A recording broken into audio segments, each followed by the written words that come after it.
Okay, you've made it to video 3. Well done. Accents. Accents are the rhythm within the rhythm. Here are some beats, all at the same volume. Soft. Relatively boring. Here are some beats at the same volume. Loud. Equally as boring. Yes, indeed, indeed, indeed. Well, let's mix those two ideas up. Let's put the loud and the soft together and let's make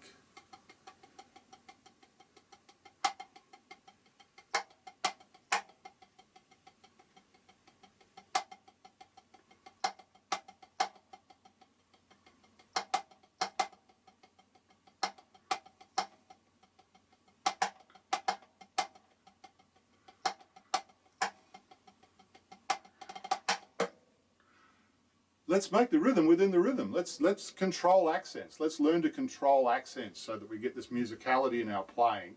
But also, so, we have control over volume. If we want to play soft, we play soft. If we want to play loud, we play loud. But whether we're playing soft or loud, we play with dynamics. So in amongst all those loud beats are lots of soft beats. And at the other end, in amongst all those soft beats, are quite a few loud beats. That's the way it works, okay? It's not monodynamic. You're always playing accent and non-accent. So let's look at that. Non-accent, tiny, tiny little tap strokes. By that I mean just a few centimetres above the playing surface, a little drop and a catch, and away you go like this.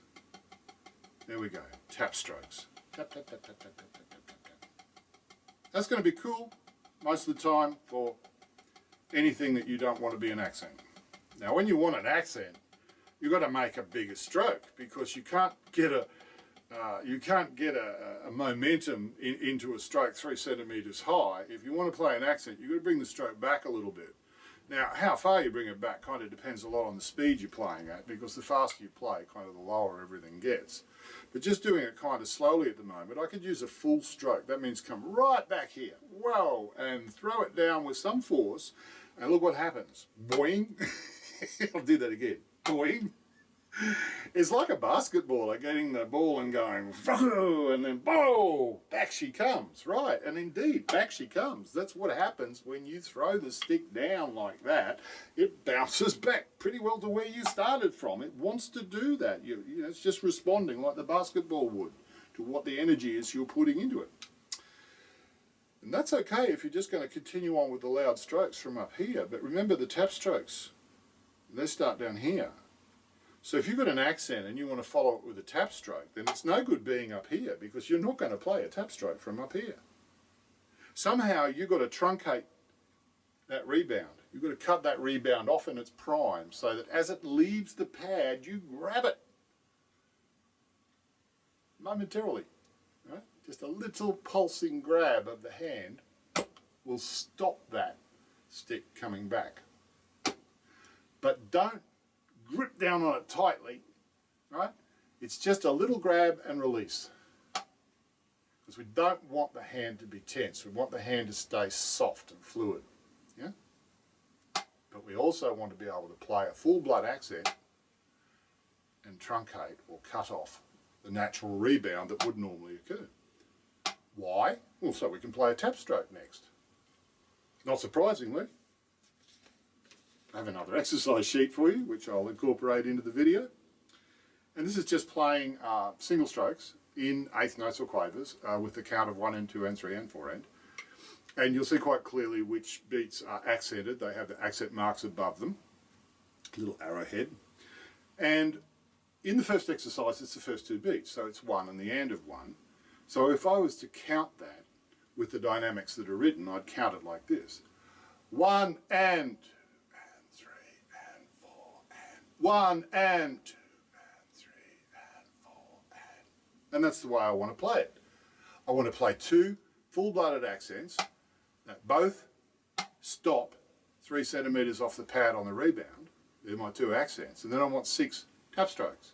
That'll be 2 and 3 and 4 and. Did you notice? as I played the and of 4 with my left hand, my right hand gets into position to play the 1 accent. As the 1 accent is played, my left hand is in position to play the and accent, and then both hands are in position to continue with the non-accents.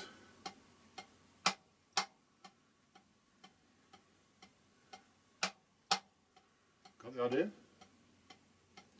Now, in the second exercise, the accents are on beats 1 and 2. Now, they're both right hand positions. Beats 1 and 2. So you see, you don't need to catch the first accent, because the next thing you're going to be doing with that hand is another accent. But you need to catch the second one, because the next thing you're going to be doing is a tap. Remember, it looks a little bit like this. 1 and 2.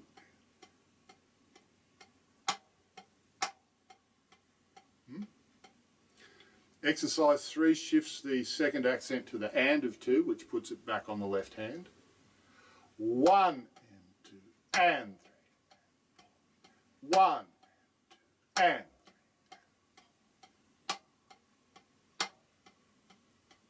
3.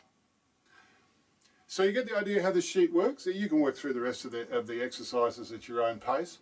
But this is the other side of stick control. Remember?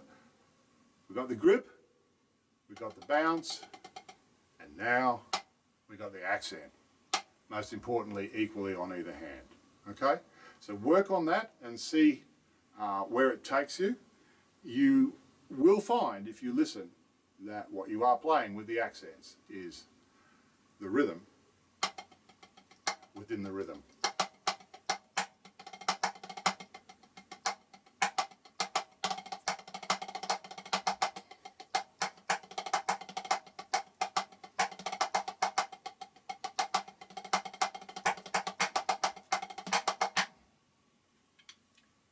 Cheers.